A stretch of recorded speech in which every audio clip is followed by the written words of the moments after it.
Stephen, let's just jump right in. Sure.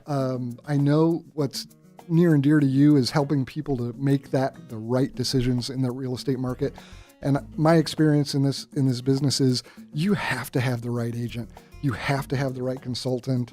And I'd love to have a little chat with you about what do you think is the right tools or the right decision pieces that a customer should look at when they're trying to make a decision on who to represent them in that real estate transaction. Of course. Even though we can kind of bite our teeth when we talk about Zillow, one of the things that Zillow does that I truly appreciate is give some social proof for reviews, kind of like a Yelp, but they don't get taken down right like a Yelp. So I have scores and scores of reviews from past clients that I've worked with, and I've truly taken care of. What a lot of people don't understand, and there's a statistic out there, about 70% of consumers that work with a real estate agent, whether it's to buy or sell, choose the first person they meet that has a real estate license. And having a real estate license means you passed an exam.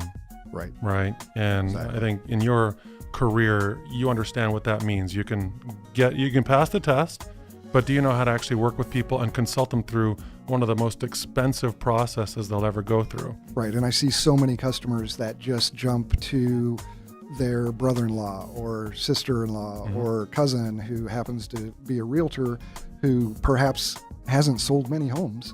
Exactly. And there is a lot of industry knowledge that you need to have to make that transaction really work. So what questions might you suggest a listener ask that agent that they're thinking about if they're going to their cousin or someone has handed them a name of a friend of a friend of a friend? Sure. What should they ask those people? I think the scariest and most important question that you can ever ask, and I put scary right up there, is because it's such an expensive asset that you're purchasing, even though it's a home, is how often do you make these decisions? How often do you help people make decisions that are worth $300,000, $400,000, $500,000, $1 million?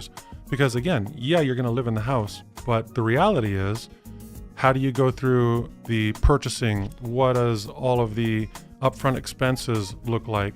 How does negotiating look like? What's your track record, and just making sure you have a seamless process?